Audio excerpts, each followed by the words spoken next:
Welcome to the Black and Gold Hour podcast. It's your host, Merv. And if you haven't been here before, this is a podcast for Saints fans by a Saints fan. And I'm glad that you guys are here today. I'm glad that you're taking time out of your day to check out the podcast. Remember to like and subscribe as well. We want to continue to grow and keep talking Saints football.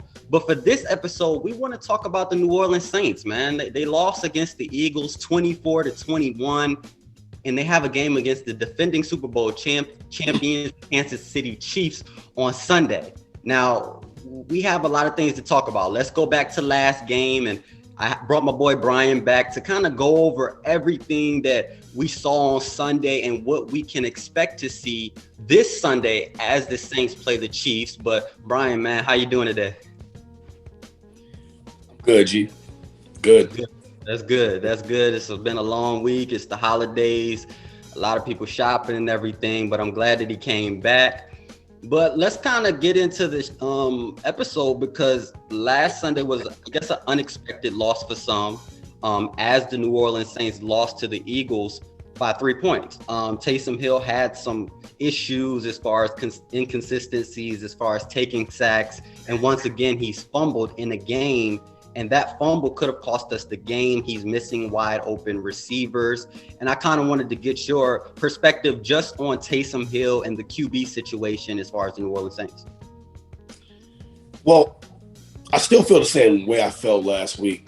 I think he's turnover prone. He's a guy that struggles with going through his reads. That's why the sacks come. Offensive line struggled a little bit against the Eagles, but I think that it was mainly just slow processing for Taysom. Like, you got to hit those. Like, our offense is mainly predicated on timing, and he's not, like, getting it all on time. So that's the result you get. You get sacks, you get incompletions, you know. Right. And with Taysom, it almost seems like, you know, when we're going crazy over the week about what we saw against the Eagles and we see Saints fans saying, calm down, I could see why they're calm. If they're just thinking about this season, I could see exactly why they're calm. The Saints are still 10-3. They're still a strong team. But if you're thinking about the future of the New Orleans Saints, then I can see how those other fans and, you know, the media might be concerned about the state of the New Orleans Saints. I mean, I don't know about for you, but for me, this was the first game in a long time that it seemed like the lead by the Eagles was just hard for the Saints to come back from. Going down 17 and, you know, over the Drew Brees, Sean Payton era, there's no lead too big. There's never a lead where you're worried. Last week, I actually was worried about that lead. I felt like, man, this is 17. This is a little rough. And if we're going to have a superb defense, then fine. But if the Saints have an average middle of the pack defense going into the future, we're going to need great quarterback play. And what we saw on Sunday did not reflect that. But the second thing I wanted to talk about was the defense. Jalen Hurts was able to run all over the New Orleans Saints. They broke their 55 game record of not having an 100-yard rusher. And two people were able to do that against the New Orleans. So my question is, why do you think Dennis Allen didn't adjust earlier? It seems like we didn't adjust to that until late third quarter. And what was, the possible reason for that? The biggest reason for that was Jalen Hurts. He just played phenomenal. And when you have a quarterback, we've seen with quarterbacks like Lamar Jackson, when you have guys that are that explosive and they're able to create on their own with their legs, it just opens up the lanes for their running backs too. So I think Jalen Hurts was more him. He had a great game. I don't think it was Dennis Allen not adjusting. I feel like the defense still they did the best they could. But when you don't have film on a guy, you don't know like where he struggles. You don't know the things he can do well. So, I mean, you see what he did in Alabama, but that don't mean anything about the league, because he has professionals with him now.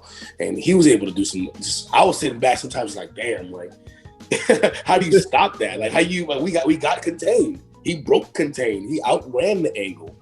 You know, like I think I don't think it was the defense that struggled. I think it was Jalen Hurts that excelled. Right.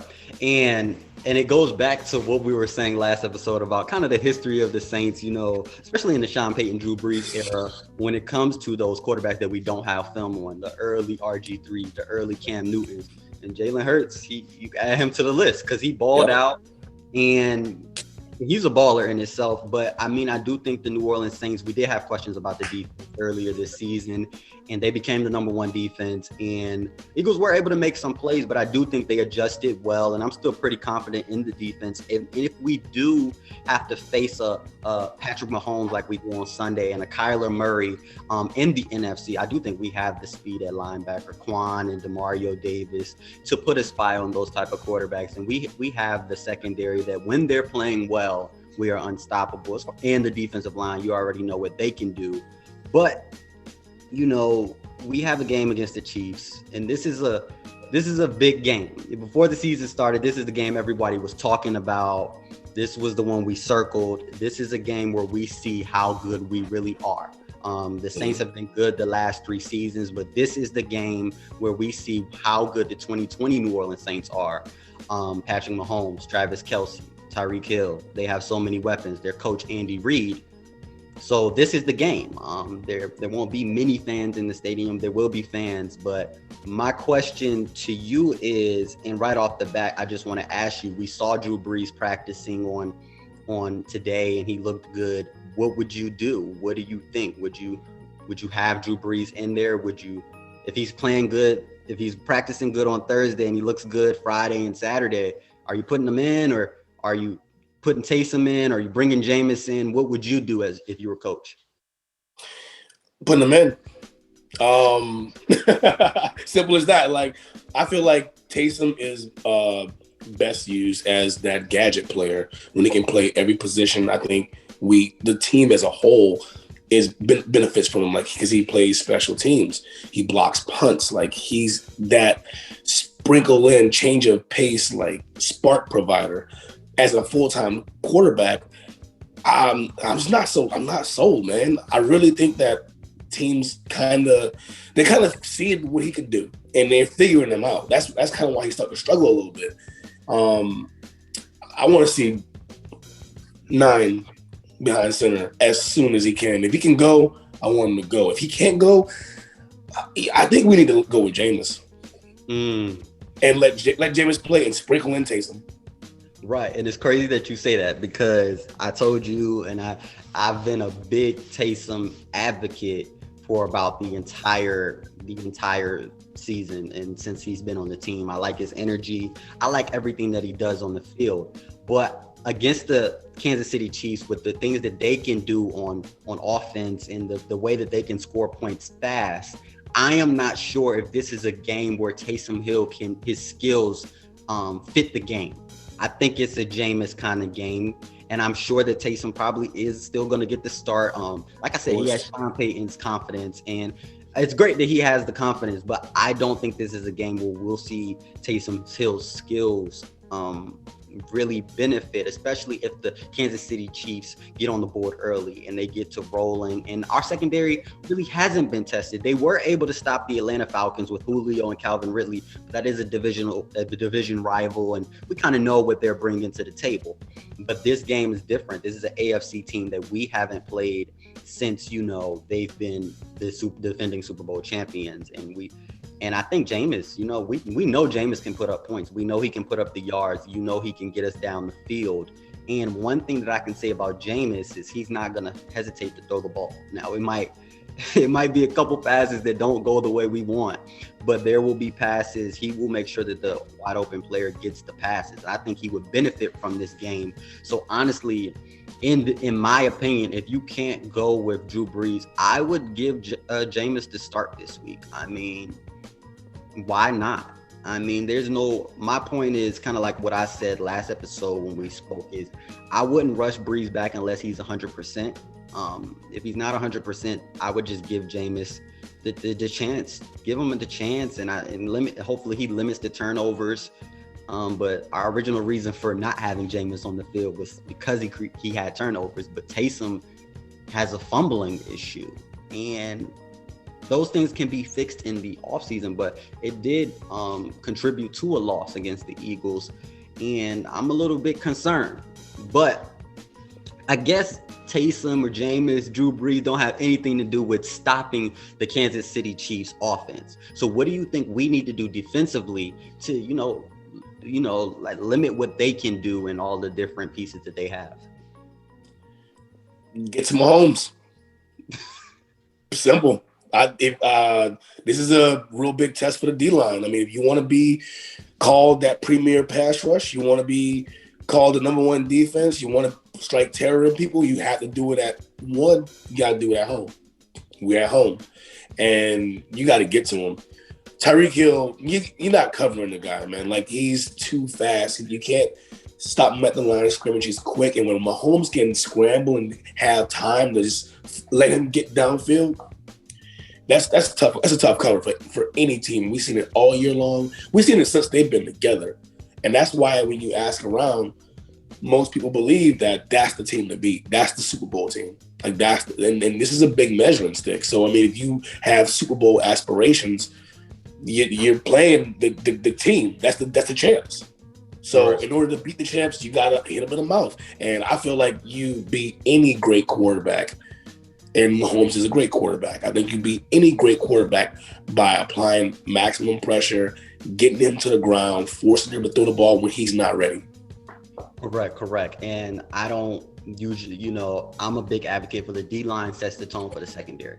So if the D-line can get to the quarterback, then we'll be good. We'll be in the best position possible. But asking a corner, asking a safety to guard someone, especially Tyreek Hill, Travis Kelce, and Watkins, to guard them for 5, 6, 7, the Saints are not. No team is going to be able to do that. And the New Orleans Saints is not a secondary that we even want to see in that situation.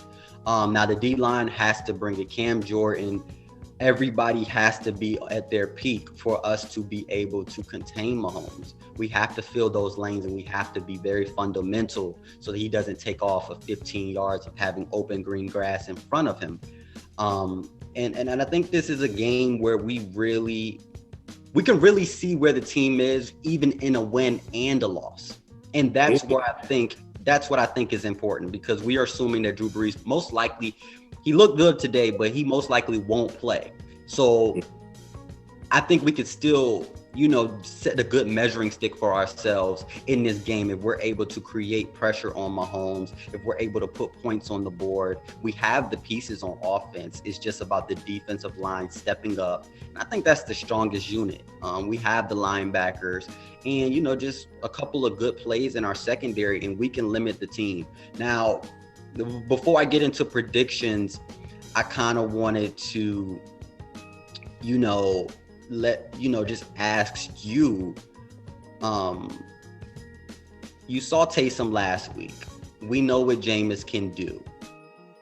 We hear about the people in the free agency, the Dak Prescotts, the Carson Wentz, the Matt Staffords, the Sam Darnolds. What do you want to see as far as the future of the team? The future. So after this season. I want to see what Jameis can do. And that's because of his arm talent, 2, because of his age, and 3, because of his price. We have a lot of guys that we're going to potentially have to let go if we go after a big name quarterback. And because we have so many contracts that are up this year. I feel like you go with the guy who won the Heisman, national champion, arm talent. If you're a quarterback guru, Sean Payton, and you can fix it. That's a perfect project. He's a bit of a gunslinger, and he gets he had 30 interceptions last year with 30 touchdowns. But look, I'd rather have a guy who I know will put up points, especially with the way Sean runs offense, a guy who can score quickly, or a guy with no lead safe. I'd rather have a guy like that throwing the ball than a guy who all the stars kind of have to be aligned to be in for a win. Now, I like Taysom, but he just hasn't proven that he can be that consistent passer. And in this league, it's cute to have a guy who can just run people over and get those, spark plays here and there with his legs. But if you can't consistently beat people by going downfield, you're not gonna consistently win. So I really feel like when Brees went down, I really want to see what Jameis can do. I understand we put a lot of money into Taysom and you want to see him play because you gave him that contract. But we have a sample size of 4 now. That's a quarter of a season. So we have a quarter of a season of seeing what he can do, and we know that he's not consistent in the passing game. In a running game, he shows some good looks, but again, he doesn't even look like he scrambles well. And I'm not a basher of Taysom. I like him. I want him on the team. I want him to be that gadget player. But as far as a franchise quarterback, I don't see it. I mean, it's a small sample size again, but I just don't see it. I don't see him. He's 32, bro. I don't see him making a leap from being what he is now to the quote unquote Steve Young that he gets called by people thinking he's going to make this big leap. As far as free agents go, dude, Matt Stafford, no. Dak Prescott, no. I would much rather just find some guy in the draft than go with any of those retreads. If we got any retread project, Jameis is the guy. That's the retread you go with. And exactly. And I've been seeing whodatnation really talk about Dak Prescott, and I am not impressed with what I see from him. He's a good quarterback, but I just don't think he will be a good fit for the team. Taysom, we're spoiled as Saints fans, I know, because Drew Brees is such a decisive, quick decision maker. But when you look at Taysom on the field, he's not deciding to run. He's like making decisions way too late on the field, almost as if it's a little bit too fast for him at times. And that is something that is concerning. He has played quarterback before, and this is only his 4th game in the NFL, but it is a bit concerning to not be able to see him make decisions, even if it's the wrong decisions. He's not making decisions fast. I'm kind of leaning towards what you're saying in this sense of Jameis. I want to see what Jameis can do with this offense. Now, Sean Payton, Who Dat Nation, we're losing our heads over Taysom.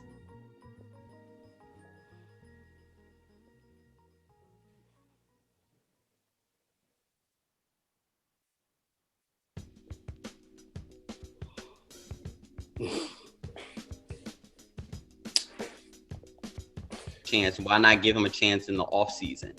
And hopefully we can see what happens. But I do think it is a battle still between Taysom and Jameis. But before we go, I kind of wanted to ask you, and I won't ask you a score prediction necessarily. I'll ask you who wins and who loses this game on Sunday as the Saints play the Chiefs. I'm taking the Saints, and it's gonna be. You can rewind this once we get to Monday, but it's not gonna be close. I think we're gonna get to Mahomes consistently. We're gonna put on his back a ton. We're gonna get some turnovers. I got the Saints winning 27-13. I think it's gonna be a much different score than people were predicting. People were thinking that the Chiefs might jump out early. Nah, I think these guys had a tough pill to swallow losing to the Eagles. They're a little salty, and they're gonna come out and play some hardcore like smash mouth type ball. I don't expect to see a lot of big hits. I'll just tell you that. I think if we slow the game down to run the ball, because I'm like you, I know that we're not going to make a wholesale change at quarterback. I will be surprised. Mm-hmm. So I expect to see Taysom getting the start, but I expect to see a more ball control, clock control type offense. A lot of number 28, a lot of number 41, run the ball, keep time possession, and play some hard, make this an ugly game. And I expect this to be a game where, like Kansas City has struggled defensively. They've been in some like very seesaw games, and they're able to play backyard football and kind of pull away. But I think, like I said, this is going to be the strongest pass rush they've seen all year.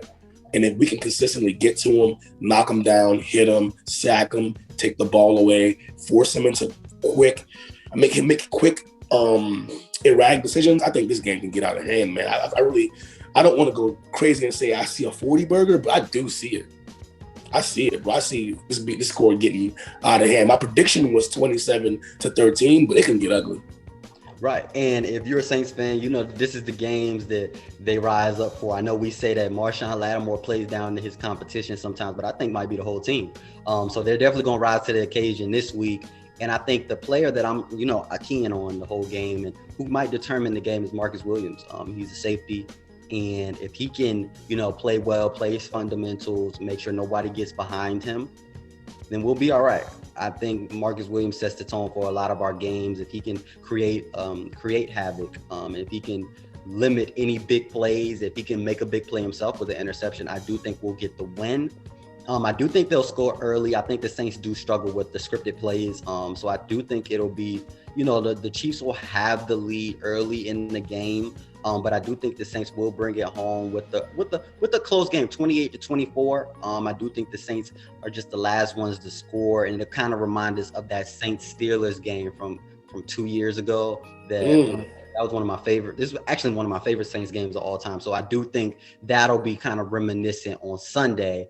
But man, I want to thank you for coming on the show. And if you haven't been to the Black and Gold, listen to the Black and Gold Hour, or, heard it on Spotify or watched it on YouTube, we have a segment called the Merv Speak segment where I think about, things that are affecting me in life and what I'm going through and talk about it with you. And today I want to talk about what I kind of been talking about the last few weeks in words of affirmation and trusting the process and, speaking those words of affirmation. But today I want to talk about something that I heard this week, and being specific in what you ask for, being specific in what you pray for, being specific in what you talk to your friends about. When you say you want to do something, say, hey, for example, me, I'll say, I want my podcast to reach this amount of numbers at this point. I want to do this. I want to work at this company. I want to see my family get here. I want my health to be here. I want to work out 5 times a week. Speak those affirmations and be specific about the things you want to do and the things that you want to see,